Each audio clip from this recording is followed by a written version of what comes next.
शेतकरी मित्रांनो, मिरची पिकावरील येणारा डेंजर कोकड्या बोकड्या रोग, मिरचीची पानं गोळा होणे, मिरचीची पानं पिवळी पडणे, फुलधारणा होत नाही, फळधारणा होत नाही, मिरची पिकाचं उत्पादन घटलेलं दिसतंय, प्लॉट आपला एकसारखा दिसत नाही, मग करायचं तरी काय? तर या व्हिडिओमध्ये मिरचीवर जो डेंजर कोकड्या बोकड्या रोग येतो तर यावर नियंत्रण मिळवण्यासाठी 3 महत्त्वाच्या काही फवारण्या आहेत, तर त्याची माहिती तुमच्या समोर घेऊन आलेलो आहे।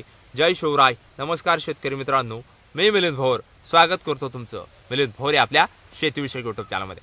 शेतकरी मित्रांनो, तुम्ही पावसाळ्यात मिरची लावली, उन्हाळ्यात लावली, हिवाळ्यात लावली, एक महत्त्वाचा प्रॉब्लेम डेंजर कोकड्या बोकड्या रोग। मग हा येतो तरी कसा?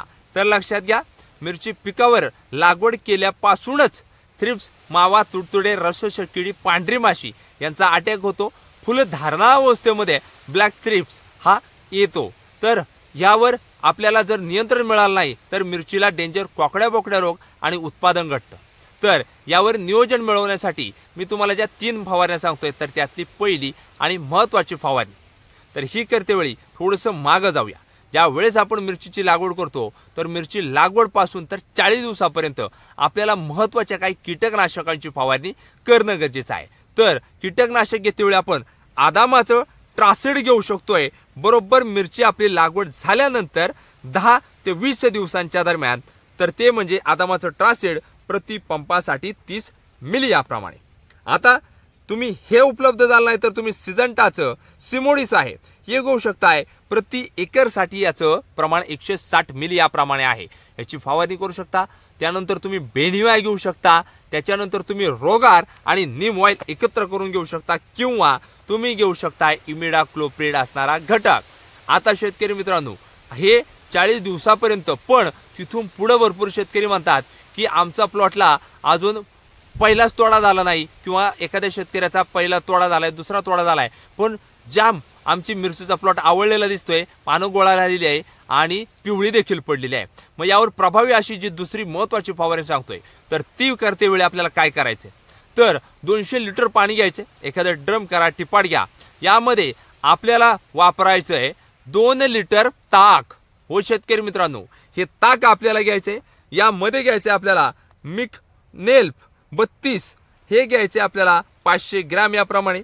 तर यामध्ये आपल्याला घ्यायचे मिकमोल व्ही 250 ग्रॅम याप्रमाणे घ्यायचे, प्लस यामध्ये घ्यायचे एखादं कीटकनाशक, म्हणजे व्हायरसोन असेल तर ते 20 ग्रॅम याप्रमाणे घेऊ शकता। पण हे सगळं औषध 200 लिटर पाण्यामध्ये घेऊन हे आपल्याला काय करायचे, 10 तास भिजत ठेवायचं। म्हणजे तुम्ही संध्याकाळी जरी हा प्रयोग केला, सगळं एकत्र केलं 200 लिटर पाण्यामध्ये ठेवून, आणि मग याची आपल्याला दाट फवारणी करायची।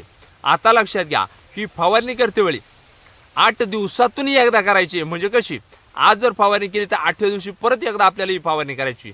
फक्त एक फवारणी करून हा रोग जाणार नाही, त्यासाठी हे नियोजन स्टेप बाय स्टेप फॉलो करणं गरजेचं आहे। आता शेतकरी मित्रांनो, अजून तिसरी महत्त्वाची फवारणी सांगायची झाली तर ती म्हणजे मिरचीची पानं पिवळी पडतात, आणि विशेष म्हणजे मिरचीच्या फुलांमध्ये येतो ब्लॅक थ्रिप्स, आणि विशेष म्हणजे फुलकळी लागत नाही। मग कसं करावं? तर याच्यासाठी आपल्याला वापरायचे BSFचं एक्सपोनस, प्लस यामध्ये अँट्राकॉल पावडर घ्यायची प्रति पंपासाठी, मिनिमम आपल्याला 30 ग्रॅम याप्रमाणे घ्या।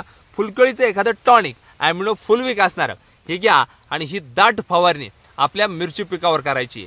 नंबर 1 तुम्हाला मिरची पिकाला रिझल्ट आलेला दिसून येणार आहे, आणि विशेष म्हणजे फुलकळी देखील जास्त प्रमाणे लागणार आहे। आणि यामध्ये घ्यायचं एखादं आपल्याला मायक्रो न्यूट्रंट हे घेत असाल तर नंबर 1 तुमच्या मिरचीचं भरघोस उत्पादन वाढलेलं दिसून येणार आहे। आता शेतकरी मित्रांनो, भरपूर शेतकऱ्याला जी अडचण होती की आमच्या मिरचीची पानच गोळा होतात, मिरचीला फुलकळी, फुटवा, फळधारणा लागत नाही, तर लक्षात घ्या, आपल्याला वरून डेंजर कोकड्या बोकड्यावर तर नियंत्रण मिळवायचं, पण खालून पाटपाण्यातून ड्रिपने देखील काही खतं औषधं सोडणं गरजेचं आहे। जसं 0-60-20 असेल, 13-40-13 असेल, इतरही काही विद्राव्य खतं असतील, 0-52-34 असेल, ही देखील आपण पाटपाण्यातून सोडू शकतो। पण प्रत्येक 15 दिवसातून एकदा आपल्याला ब्ल्यू कॉपर असेल हे सोडणं खाली गरजेचं आहे। त्याचबरोबर तुम्ही ह्युमिक 22 एकत्र करून सोडू शकताय। त्याचबरोबर तुम्ही एलिटे बाहेरचं हे देखील सोडू शकताय, जेणेकरून खाली बुरशीनाश होईल, पांढऱ्या मुळ्या चालल्या, निश्चित स्वरूपात तुमच्या मिरचीचं भरघोस उत्पादन वाढणार आहे। त्यामुळे शेतकरी मित्रांनो, ही माहिती आवडली, अजूनही मिलिंद भोर यूट्यूब चॅनलला सबस्क्राईब केलं नसेल ना, नक्की सबस्क्राईब करायचे, समोरील घंटा आलो ठेवण्याचा प्रयत्न करायचा आहे। तुम्ही आपले व्हिडिओ कुठून पाहतात, कोणत्या तालुक्यातून, जिल्ह्यातून, गावातून पाहतात, कमेंट्स करायला मला अजिबात विसरायचं नाही. धन्यवाद. जय जवान जय किसान.